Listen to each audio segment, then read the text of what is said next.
What sort of generalized arthritis is it?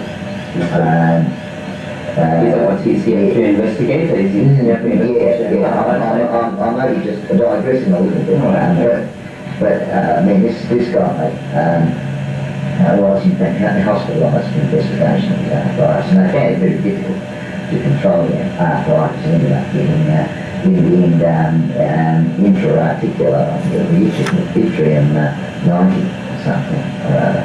But anyway, that's beside the point. When he was hospitalised, they did a gastroscopy and they found that he had a duodenal ulcer and esophagitis as well. So was he on anti-inflammatory for his arthritis? No. But he was on steroids. He was on prednisolone. Now, over the pattern, particularly of the last 18 months, this guy has had a weight loss. And he had episodes of breathlessness and dyspnea, no gastrointestinal problems. Yeah. Once you get dyspnea, exertional dyspnea, or is he getting paroxysmal nocturnal? I think it's, for memory's sake, it was more the paroxysmal type. But he was only investigated, and he was only investigated in terms of, first of all, each of the consultations and his weight was taken. Over the last 18 months, he consistently dropped from about 11.5 stone. I knew you'd say that. 11.5 to, no, actually, I'm sorry, it was 10 stone 11, so it was just sort of 14 pounds is a stone, so just under 11. This guy's supposed to be an investigator. He dropped to Supposed to be an investigator for the Medical Board of Victoria, 1997. That's a good question, I don't know. Auditing my case, and the guy doesn't know anything. He's the regulation size now. A regular normal all right? Something between your height and my height. But let's, that gives you an idea that, his weight had decreased, and I found it increasingly difficult to control his arthritis. He had these episodes of dyspnea, coughing, dry cough, no hemoptysis, and he was investigated. He was investigated with the following: a full blood, liver function. The full blood really didn't show terribly much, although the possible evidence of infection. And the ESR was elevated to 17. He had liver function tests, and I can't recall the results, but they were non-significant, insignificant. All right. Okay. From memory's sake, they were all within the normal range, or just minimally, for one or two of the results, minimally above. And chest X-ray was done, which was found to be clear. He also, 2 years earlier, had back pain, and this was investigated and had X-ray. As he did in very late 1996, which showed he had crush fractures in his thoracic vertebrae, which were more considered to be osteoporotic. There was certainly no malignancy found on X-ray. The end result was that the fellow saw a person, and then 10 days later was admitted to hospital more for management, geriatric management. So he's 70, He's 71. 71. For no specific reason other than he, obviously he got off weight and he was He was just generally, he was the development. The signaling. But they're not, or the doctor not in anything, you know, pathological positive, obviously, other than arthritis.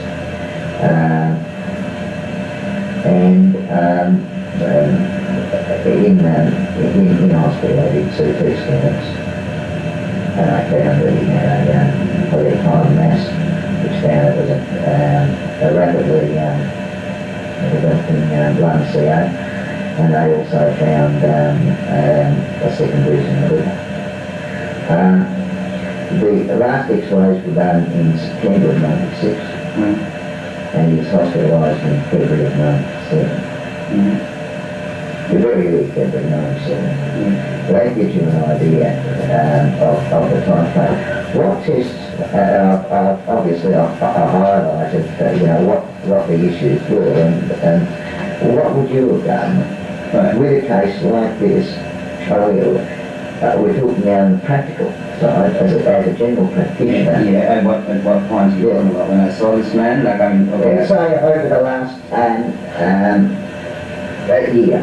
Over the last weight loss has been dropping, but he's had these tests and they found nothing of significance for the chest X-ray, liver function and FPV.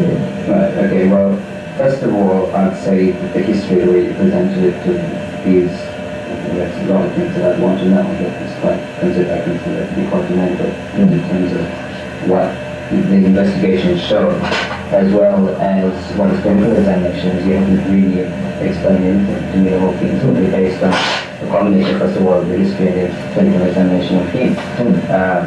There are a number of things. When you say no pathology was found, a whole lot of pathology has been found, and you explain the pathology. And ultimately, right in the September '96, when he was initially presented, there are a number of things that you really want to know that you haven't told me so far, which I'll ask you and say how I approach this patient rather than what the investigation done. The investigation comes secondary to the history and the examination. That's right. Precisely right. Well, the way I look at it is, I think he's a 71-year-old.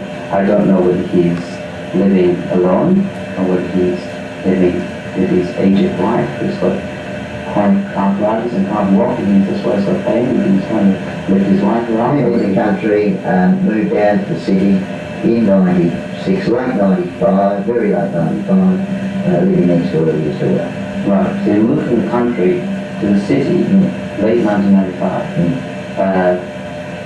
So that's just before he actually started getting sick. Right, okay, so that's a pretty significant thing in itself. When he was living in the country, was he had episodes from '91, you know, of these dyspnea. He's smoking problems. He's smoking 25 a day. Okay, and he sees D91. Okay, well, presumably he sees D91 because he was developing respiratory symptoms for marking, and certainly there's been many people who would have told him that it's not good people himself. I'd like to know, of course, how long he's been smoking for the 20 or 25 years. I think that's a very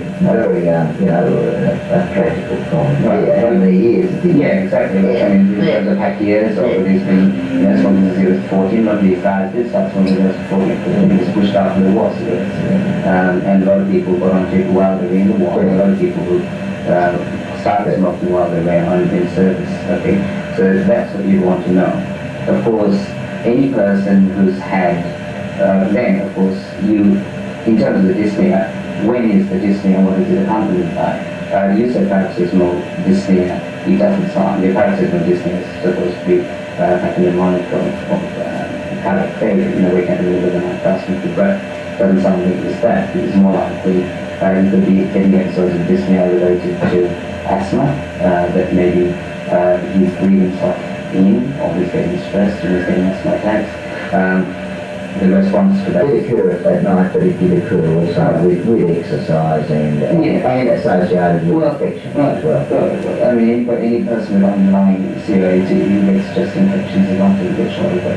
But you want to find out whether he's got accompanying symptoms, which is really whether he's got a wheeze, number one, whether he's got a cough, really nasty, and the other results, and whether or not the cough is productive, If he I mentioned he didn't have any diagnosis, but yeah, you say I believe, it's again, he did have a cough that was just in essence unproductive, but at times, and I would assume at times when he had chest infections, he had to have mucus. Yeah, well, I would find out from him more specifically exactly when you say productive. Again, there are different types of mucus. You can get infected mucus, very obviously infected pyruvate sputum. Then you can also get sometimes discolored sputum just because of polymorphs in it. Then you can get this clear slime type mucus. Then you can also get people who are coughing up fluid from cardiac failure, and that tends to be floppy, etc. So this is more, it's more of a chronic obstructive airways disease. Well, the point is, though, if you're talking about 71-year-old guy getting short of breath, you also have to look at cardiac causes as well. As you've got cardiac failure, so obviously you listen to his lungs, he's got clefts in his faces, you examine his ankles and see whether he's got breathing edema, and you listen to his heart and see if he's got a tachycardia, his blood pressure. There is no evidence of that. What I'm saying is that from the history that you've given there, I would suspect very strongly that he hasn't been properly examined in the first place. A person who's got arthritis, you have no idea, ESR is 17, he has got no arthritis, we're presuming really he's got osteoarthritis, in which case feeding him with steroids without feeding him with non-steroid antibiotics. As I say, in the end, it was thought that he had polyarthritis rheumatica. Polyarthritis rheumatica, what on earth is that supposed to be? I've heard of polymyalgia rheumatica, I've heard of polyarthritis rheumatica, is that supposed to be? No, pretty sure that's what What I'm saying is that these labels are thrown around willy-nilly, often misused, and then people are often treated with steroids. And people thrown steroids at them. They've had respiratory problems or respiratory problems. And I'm saying that the reason that if you got an ulcer, you got an ulcer with the medication that he was on. Well, that may well be the case. Right, and I would say that steroids are classical cause of ulcers, as well as esophagitis. We haven't had any question of what his diet is like. I would suspect that almost every 71-year-old living in that situation has just come from the country, living next door to his daughter by himself. His diet is very likely to be inadequate to his diet may well be contributing to the problem. We haven't found out does he drink any alcohol, right? People who drink alcohol every night seem to have developed gastritis and problems related to that. The other thing, of course, is very, very fundamental. A person 71 years old who's lost weight. I'm assuming that it's not my height. So if I was 10 stone 11 at my height and I lost 9 stone 8, I consider it to be quite an improvement. So what I'm saying is that his height is always quite well, you're saying he's an average height of not successful. That's a very good question because that I don't know. Well, I'm saying it's an essential question. You can't investigate a person until you probably examine their history. And what I'm saying is I'd like to know all the tablets that he's been on in the last year, plus also the year before that, before he actually started getting sick. I'd like to know why he moved from the country. Was it because he was sick? Because he was having difficulty? Of course, regardless of all of that, the first thing that you obviously do in that is a chest x-ray. When you say chest x-ray is clear, you do a chest x-ray simply because he's got COAD, he's lost weight, he's been ex-smoker. You'd be thinking, has he got a lung cancer? It's obviously to do. Do a chest x-ray. As well, a report saying clear, which is really what you're suggesting. I don't consider a report saying clear to do anything. I would look at the chest x-ray myself. I want to know what is his heart size. I want to look, I've certainly had many situations where supposedly clear x-rays are not clear. You should look at it yourself, and it's not anywhere medically defensible either to accept a medical report as you well know. You have to look at it and see whether he's actually got a glimpse of a tumour. Liver function test not significant function. It's either normal, they are normal. You can get minor gamma GT with raises. You want to find out why is there minor gamma GT raised, and you want to follow it through and see. As it turns out, to man hepatic metastasis. If it's non-significant, minimally above, was as it turns out, if you look retrospectively, turned out to be significant indeed. FB possible. I haven't looked at the liver function of this. It's slightly above and it may well be that there's a trend. The other thing, sorry, the other thing is that when you're examining him, of course, he's got a lung, he's got a chest problem. you need to examine him properly. You need to see if he's got nodes enlarged. You want to examine to see if he's got an enlarged liver. He may be a brain cancer. He may have an enlarged liver because of that. Maybe, at the same time, he could have an enlarged liver because of metastases. All those things would have been shown up.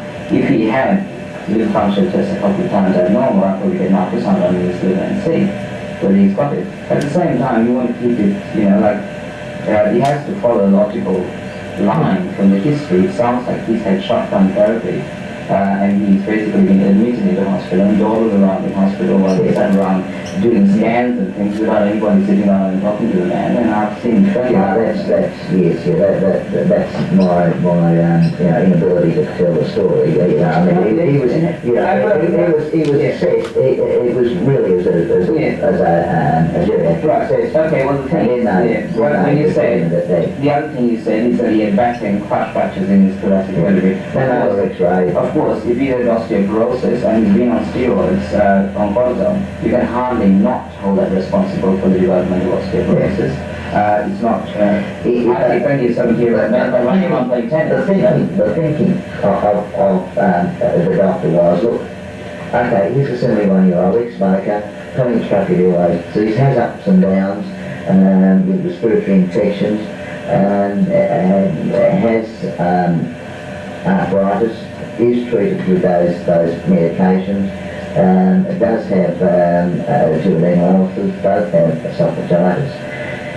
Over the last 18 months, drop in weight, start thinking, query CA of the lung, X-rays done, September 96, chest clear.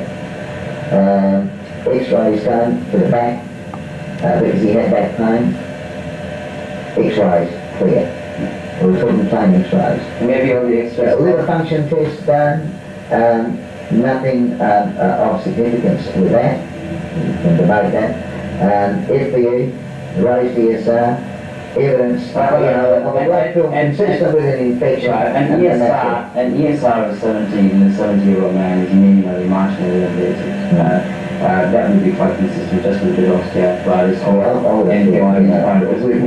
with the rig sort of problem. And the other thing, hold on, sorry. The other thing is that being on cortisol raises your neutrophil count. Okay, so it increases your white cell count.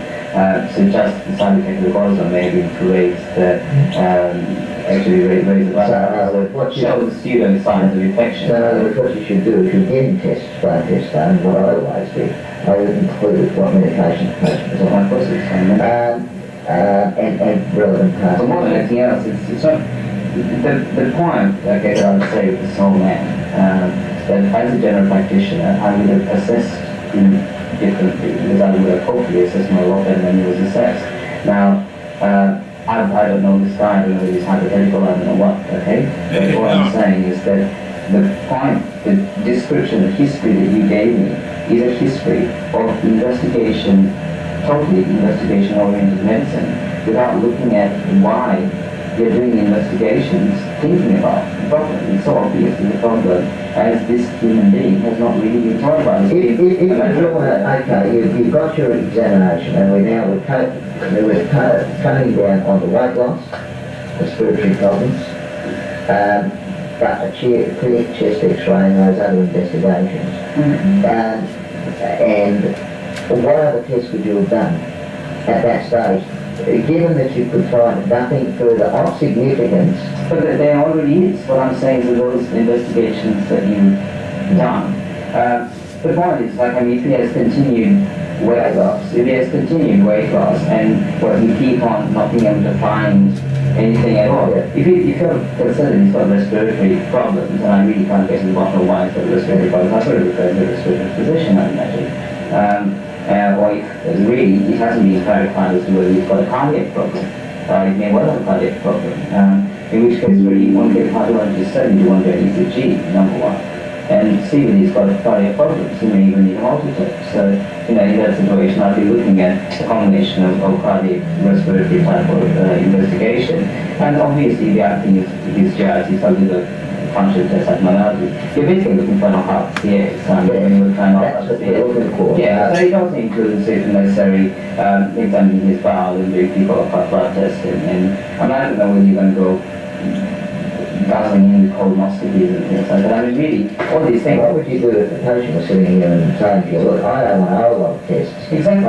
I just want, a few basic tests to clarify the situation. Well, I'm saying and that... these were the tests that were... Right, well, what I'm saying is, when you say a few basic tests, before the few basic tests are done, he needs to have a proper history. You're not even giving me a proper history, right? Now, and I wouldn't go send him off for all the tests until I knew what the problem was by taking a proper history and examining it properly. And if none of the things that you're explaining aren't anywhere reassuring me that I have taken a proper history, like there's so much more that I'm be involved in talking to this man and finding out about what his story is, why is he losing weight, what his diet is one thing, the things that he does with his life, why does he get pain in his joints, like you can call this all arthritis if you want. What you're basically saying is the man has got pain in his What joints. you're saying is you need to look at the whole person.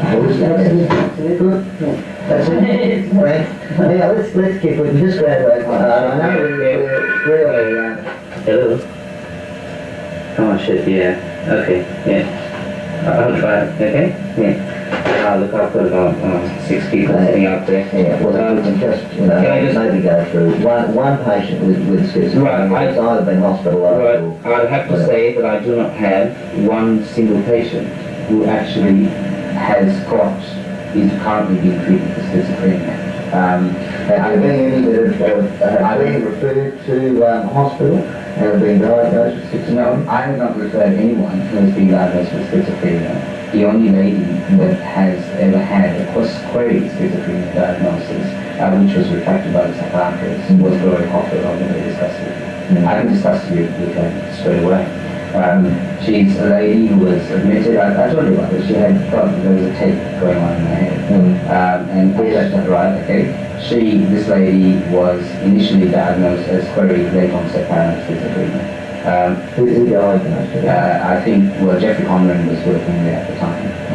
And so that was at the Alfred, wasn't it? It was at the Alfred, yeah. And I think subsequently she was in the wrong group as well. And at that time she had just broken up, split up with her husband, her first husband, who then had big financial losses and had lots of stresses. He was looking after three children and was also working as a telephonist, hearing things in her head all the time. And she thought that there was a tape recorder in her head, and she was stressed out with it and thought there was something wrong with it. And went in there and they said they made a provisional diagnosis of mania when she was in casualty. Subsequently they changed the diagnosis to a frontal lobe syndrome, and they changed their diagnosis to paranoid schizophrenia, and they treated her with stelzine, and subsequently recognized that she was very depressed and started on antidepressants. And when I saw her, she had been for 10 years on Chakravarti and 8 tablets a day, and she was hugely obese, and she had hardly dyskinesia because she'd been on stelzine for 10 years, and subsequently she had... When was she diagnosed with this schizophrenia? 1988. 1988, and so Conran saw her in 88. She was Conran about 70 at the time? Yeah, she was 66. 66, or maybe a bit, yeah, 64. At the time, she got in a relationship with a second husband, Paul, who has been quite supportive, but he's still quite, basically, she said, not sympathetic to her. And he doesn't like doctors, he doesn't go any doctors himself, but he does suggest that she go to doctors. Dr. Dad. And she he's hugely obese, and she's got big such image problems to that, and very frustrated because she can't lose weight. So I tried weaning her antidepressants down, she's down to 5 in Dr. Milk. Stelzine, she had stopped once for about a year and had not had any problems, but then Jeff Conran and still got back on it because she was very sick. And she subsequently was getting worse, started dyskinesia, her gums were wearing out, she was grinding her teeth, very much in irritation, and she also had and I put her to the sleep and was in this position because subsequently she stopped the studying, and Was this in liaison with Jeff Conlon? I spoke to him, and he said, yeah, well, she was very sick, and we put her down to one, and yeah, I think it's a good idea to try and bring it down. So you liaised with Jeff Conlon? I liaised with Jeff Conlon, but Jeff Conlon wasn't. Jeff Conlon said that I see her for about 5 weeks every 3 months. Yeah, and I said, yeah, I see her about 5 weeks every 2 weeks. And he said, yeah, well, because you're in that position to. Yeah, I said, yeah, I'll do the close sign, and I said, take the wrong things. So that's really the only schizophrenic person. Almost all the others, I've got a lot who have been given shock treatment, almost all for depression. Yeah. So they've known that either you have diagnosed or they've been diagnosed by in the hospital. I really don't make diagnosis of schizophrenia. If you read my book, you'll realise that But what I'm saying is, are there any patients that come to you that have I have got friends who have schizophrenia, so I don't be diagnosed with schizophrenia, but not enough patients. All right. Well, let's because you'll be let's stop doing you've got your meetings. So I'll catch you next Monday, and then do that. Fine. I'll make a couple of comments on that. That was supposed to be a guy, an investigator for the Victorian board, medical board.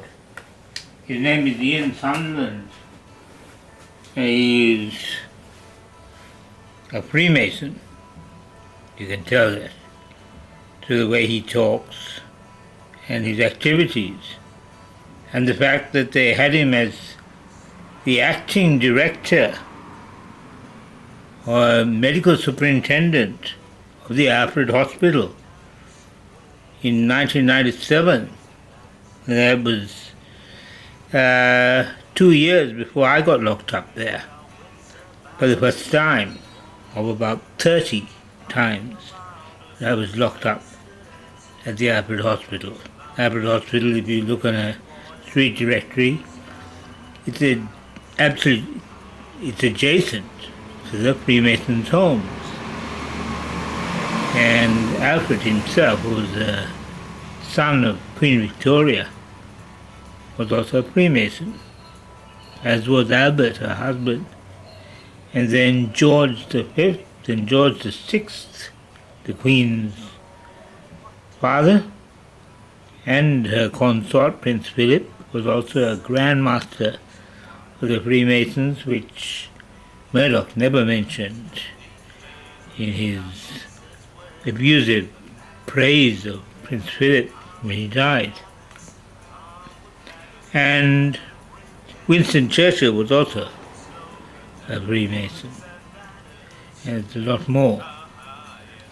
Now, this guy, Ian Sunderland, he said it was a hypothetical, but it's quite obvious if you listen carefully that it's not a hypothetical. But if it was a hypothetical, he would have been able to make up the height of the patient, which he said the weight in pounds, stones, rather than metric kilograms. I asked him how tall is he. He said he doesn't know. So it was obviously a real patient. He was picking my brain, and I had 6 people in the waiting room waiting to see me. It's quite obvious that he doesn't know anything about medicine. Saying that the patient had paroxysmal nocturnal dyspnea is, as I said to him, paroxysmal nocturnal dyspnea is a sign of cardiac failure, and he didn't have it.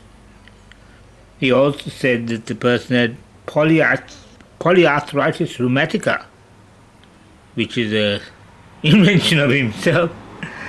And when I asked him, when I first met him, I've got it also recorded, but I didn't play it this time. I asked him whether he works every day, and he said no.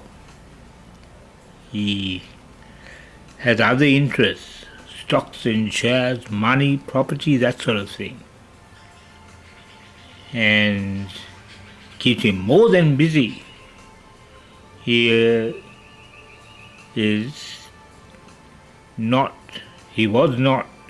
competent in the least tiny bit, and I had much more medical knowledge and a better balanced attitude towards medicine.